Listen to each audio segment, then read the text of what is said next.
Okay, I wanted to do just a little video here showing off some of the other squad mates and give you kind of my opinions on how to level them.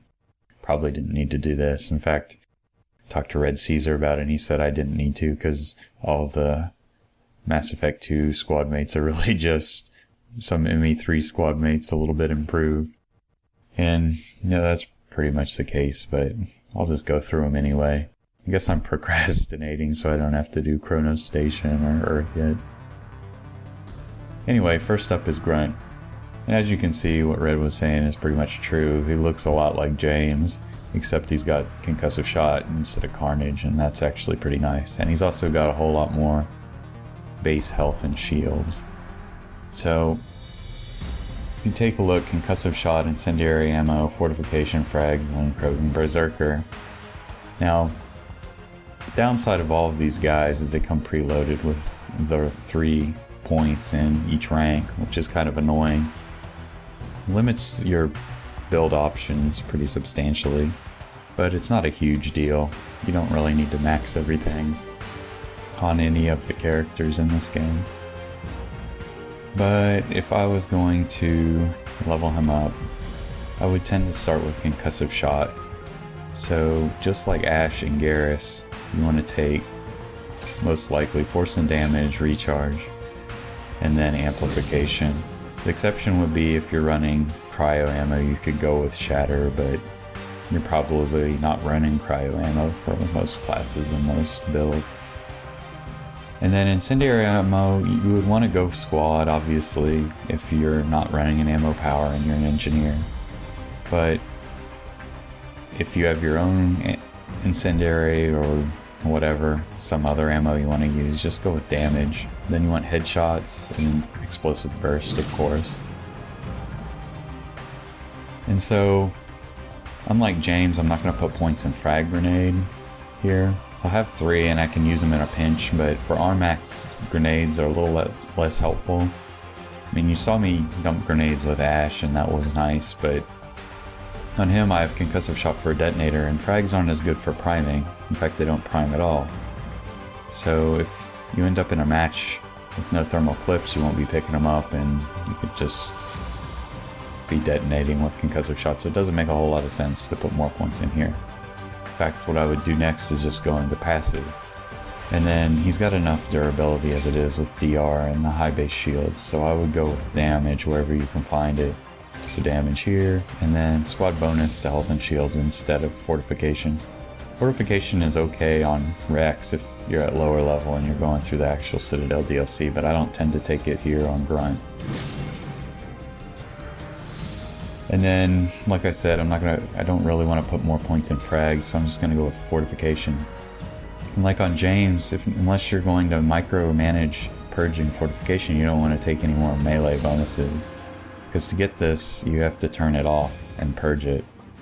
And I don't feel like doing that, so I'd take the DR here.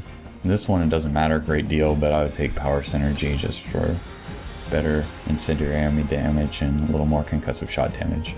And I don't have enough points, but you could get either one here. This would reduce your total penalty 20%. That's probably what I would pick. Or if you just think he needs a little more damage reduction, you could pick this one. Anyway, Grunt has the same weapon training as Mass Effect 2. Pretty sure all of them do, so it would be shotguns and assault rifles, so you can pick whichever ones you like there. I would probably end up giving him the Claymore just because it's Krogan and he had it in the second game. Oh, moving on to Jack, we can see that she's basically either, you could say that she's improved from her Mass Effect 2 build with one of the best powers in the game, or she looks a lot like some kind of mixture of Javik and maybe Liara. It's kind of in between, really. At any rate, she comes preloaded like all of them do, and she got Shockwave. Now, this power is a lot less useful in Mass Effect 3 than in the second game, so I wouldn't recommend putting any points in it. Managing a squad mate with a really short range power would be irritating.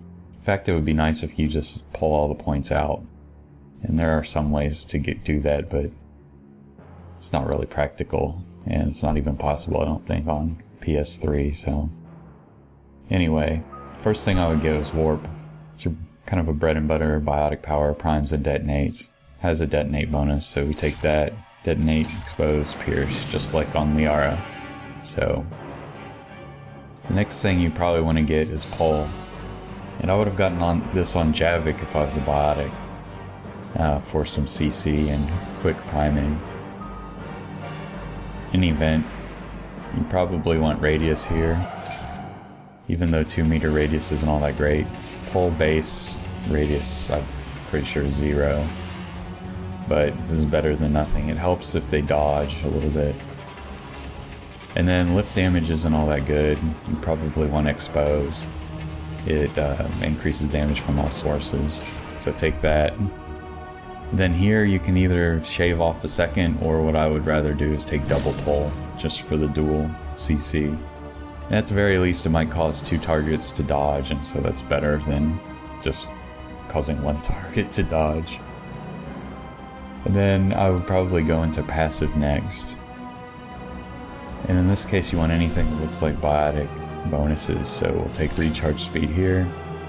Don't want weapon damage, additive bonuses aren't good on squad mates like Jack, so take duration and force. And then this one is a little bit tricky. Now, if I was a biotic I could consider taking this, but really a 10% bonus isn't going to be huge. I would probably take this one right here, recharge speed, which is a great bonus on her. Now you could argue that she doesn't need to recharge that fast, but 2.1 or 2.81 seconds on pull basically saves us a second, so that's the one I like.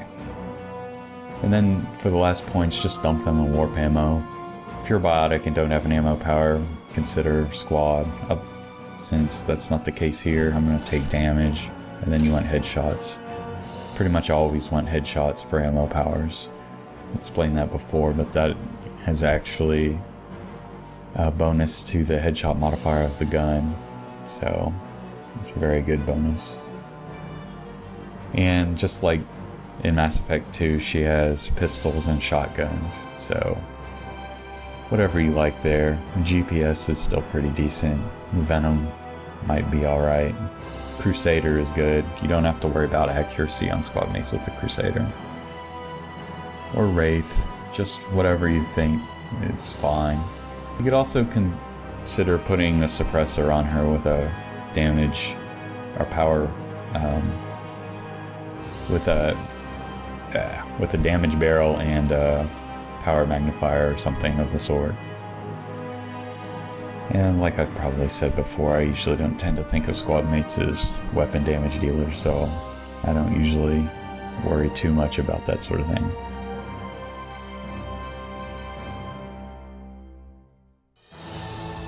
Moving on to Jacob, you can see he's basically like in the second game, they've just added on lift grenades. This is good and bad depending on if you have the no thermal clip bonus, obviously. The only issue with Jacob is he doesn't have a good detonator power besides lift grenades, and then you could argue that lift grenades aren't even a good detonator power because they only detonate on health. So you would probably want to think of him more as a support character or biotic primer, so he'd be pretty good with a Vanguard or biotic or maybe Sentinel. That's biotic or Sentinel, I mean an Adept or a Sentinel. In any event, if you're not running an ammo power, you probably want to take squad incendiary, but in my case here I would tend to go damage and then headshots. You always want headshots and then incendiary explosive burst. Next, get pull for CC, same levels or evolutions as before, so you want the radius, expose, and then double, most likely. You could argue that with barrier you might want to do recharge speed. It's up to you. Now next I would probably actually go into lift grenades here. So you want damage and then max grenades to increase your total count, and then you want damage and radius. Then what I would tend to do is put the rest into barrier. So I'm not going to manage as barrier, so I want damage reduction, and then I would actually take power synergy here. I notice that should be a 25% bonus. If you decided to go into passive, you would get a piddly 20% weapon damage, which doesn't do a whole lot on him. And then you could get power damage, but that's only 20%. His last rank would be this fortification, which I don't recommend, or squad bonus, which I would take if you get there, but you're probably never going to get to rank 6 passive on him, considering he's got the 3 points and all the ranks to start with. Weapon training is shotguns and pistols again, and just basically the same things for Tally or Jack apply, so maybe Crusader, GPS, or something like Suppressor for a pistol. It's up to you. Now Kasumi is kind of an exception. She's practically the only one that got worse in between the second game and Armax. A lot of that has to do with not having flashbangs, and part of that has to do with Shadow Strike.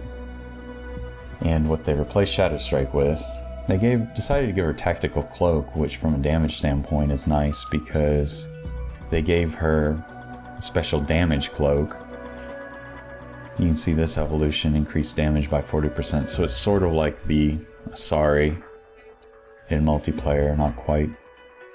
The only downside is you have to manually activate Cloak and then hit Overload, so it's kind of twice as much micro for the same effect as on, say, Edie, for instance. But what you want to do here, once you already have some points in Tactical Cloak, you want to make sure you get at least rank 4. Then go back, and then I would go with the same evolutions as we've talked about on this before, so Chain, then Neuroshock. And depending on how low level you are, you could go back to Cloak maybe at this point, but I would take the shields here. The Neuroshock gives you the nice giant multiplier for organics, but doesn't help you against Geth, so that's why you need to get the shield damage evolution eventually. Decoy, just like on Edie, is a real useless power. I wish I could zero it out. AP ammo's okay, but not great, so what we would do next, I would tend to go back to Cloak for recharge speed, because this is going to end up controlling your actual overload recharge if you use Cloak with it.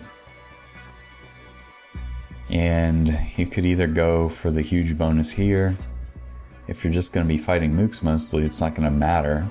You could have even taken Chain at this last rank, and with Cloak bonus it'll do a lot of damage to multiple targets. But I might just go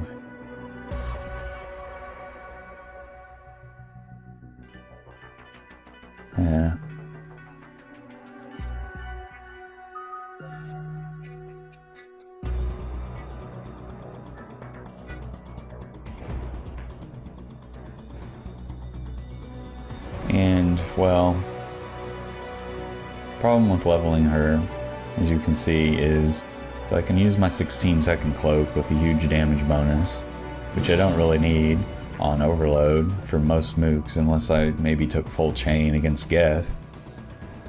But it takes longer to recharge, and then you go into her passive, and then you got even more power damage, which it's like, well, what am I using all this power damage for? You could maybe go with the bonus power and think, oh, I could maybe put it down a decoy and then use overload, but you'll notice that its recharge speed's also too long to do that. So it's kind of like a catch-22 with leveling her. You can use Cloak for a whole bunch of overload damage with a longer cooldown, or you can try to just use overload by itself, which actually works pretty well with just this spec, and then go into her passive. I mean, it's just not ideal. Really, it seems to me like it would just make more sense to take Edie along, but you can have your own opinion on that. I'm not going to dwell on it too long. You get a squad bonus for tech recharge, and then you might as well give her some ammo power damage. So you can level her like you like, but like I said, it takes a lot of micro, and then you get a whole bunch of overload damage, so if you need a whole bunch of overload damage, she's alright. I suppose you could have gone through decoy, but I don't really like it. Yeah, and Kasumi has SMGs and pistols, so just like with Edie, maybe Punisher or Suppressor, just depending on what you've got. And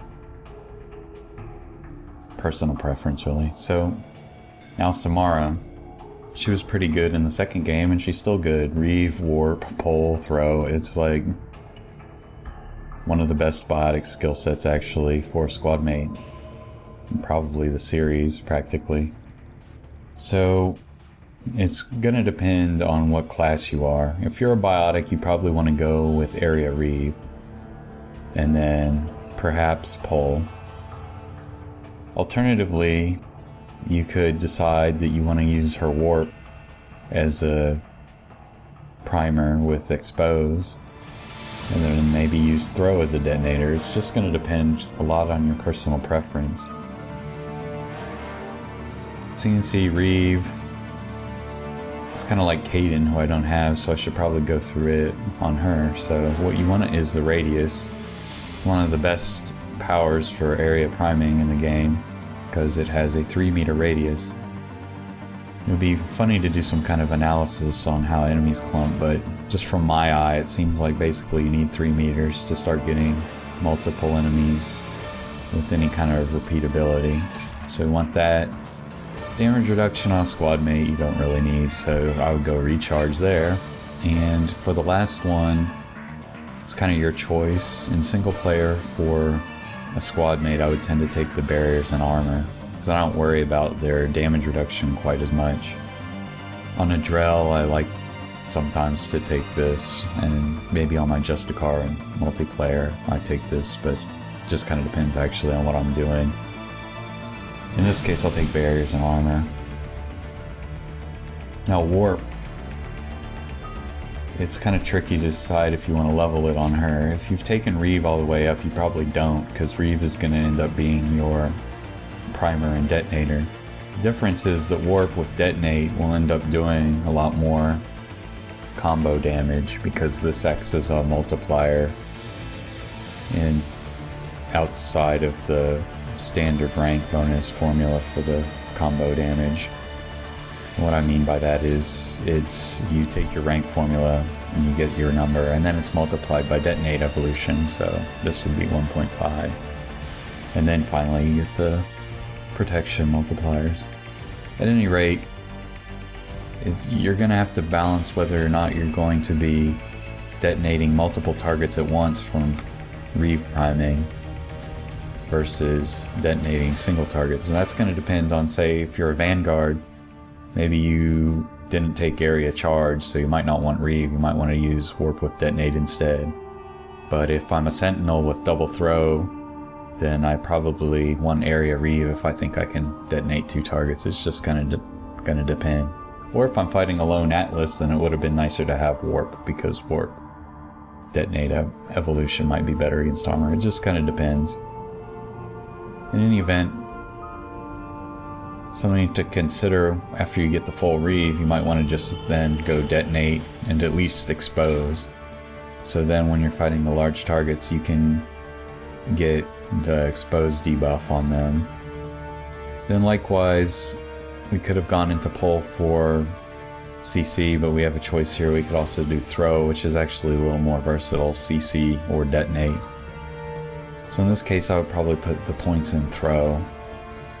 You're going to end up with a conundrum, like you do with a lot of squad mates with a lot of good powers, in that it starts to get irritating and try to manage all these, especially if I'm someone like an engineer and I've got to map all of my powers. So it's like, well, how am I going to map all of Samara's powers too? Or if I'm an adept using a bunch of different powers. So really, you could argue that it might be better to just focus on Reeve, map that one power, and just spam it over and over again. Or if I'm running an engineer, maybe I decided, well, I'll just focus on throw and have her detonate my fire explosions and tech bursts, which is actually something that's actually kind of nice to do. It's kind of the opposite of if you're playing an early game like Sentinel or something. You want to go into throw and then you're detonating your squad's fire or tech combos or biotic combos. This way we could do the opposite with Samara. Throw doesn't have as good a cooldown as on Shepard, obviously, but it's still pretty fast. So you go force, and stagger, something like a Phantom, but that's going to be up to you. I would probably... Well, we'll just take force for the time being. You can take radius if you find it hard to hit them. Then detonate versus recharge combo. Now, this is actually nice if you're a biotic priming for her. Potentially. You could spam a whole bunch of combos, but they won't be as powerful as if you take the detonate evolution. So you're just going to have to balance that and see which ones you like. Neither one particularly helps me as an engineer, though. It would just help with increasing my rank of combos, tech combos that is. And then the recharge speed's actually fairly substantial here versus double throw, so it's up to you. I'll take double here.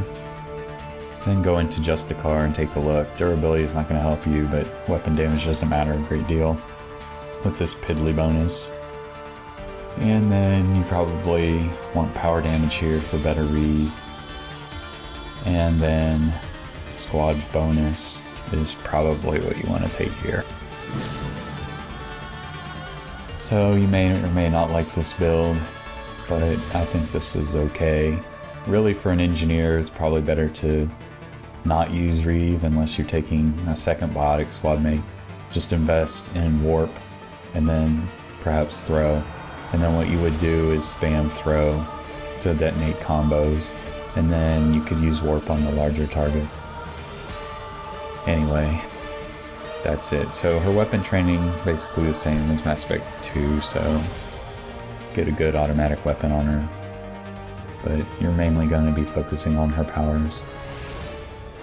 You may think there's an echo, but I've been saying that for a lot of them. Zaeed's probably the exception, though. So his skill set's actually kind of bizarre, because it's sort of like the second game where he's got concussive shot, disruptor ammo, inferno grenades, but for some reason they threw on carnage as well, which it seems to me, and probably to you, that carnage and concussive shot are a strange combination to have, so we're going to ignore carnage. For an engineered squad disruptor would be nice, especially if you're having to fight Geth in here, or maybe even collectors, it just kind of depends. Or Cerberus.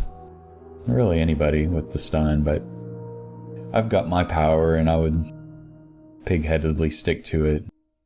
So you would go damage and headshots, you always take headshots, and then here probably damage, but you could do stun if you think that you need more tech burst. Kind of depends on what weapon you're giving him. Obviously it depends on the stat rate of fire, modified a little bit for shotguns. But we'll just take damage here for the hell of it. And then what you want to do is probably go into concussive shot, while inferno grenades are good. You don't get them if you have the no thermal clip modifier. So we'll just go the same spec, damage, recharge, and amplification. And then it's going to depend on what you want to do, because you can't max all of these. So take a look in his passive though. Notice that it's pretty similar to Ashley's, so if you had Caden as a survivor, it's good to unlock Zaeed and use him kind of as an Ash substitute perhaps. In any event, you want to take this weapon damage bonus, which is actually okay for an additive bonus, and then you'll notice he's got snipers 45%, which is pretty much like Ash, and then assault rifle 60%. So that's a good assault rifle bonus if you can get to it. We have enough points, so we can. Now, I could take the power damage here, that's probably what I would do, and then give him an assault rifle. And then honestly, it might be better to not invest as much in disruptor ammo so that you can put more in Inferno grenades if you plan to use those. But as long as you can get the rank 5 bonus that increases capacity of it 2, that'll be helpful. You would take armor probably after that. Dealer's choice. You could drop a rank out of disruptor ammo for that last rank of Inferno grenade. It's not going to matter a great deal. And then, just like the other automatic squad mates, Typhoon, if you've got it, is going to be the best. Then Harrier, Revenant, or Lancer are pretty good. Might even want to try him with the Saber once in a while. See how you like him using that. But that's pretty much it for these guys. I just wanted to go through them, give you an idea of their powers, and how to build them. Maybe you learned something, maybe not. Procrastinated enough, so we'll finally get to Kronos Station. And then the end game. It's funny, in all of these games I was like, have a career, and then I'll get through to kind of close to the campaign, and then I usually get demotivated. Like in the first game it's around Vermeer, and the second game it's right before you need to go to the Reaper IFF. So I'll have guys hanging out in limbo. But anyway, that's neither here nor there. I'll see you guys on Kronos Station.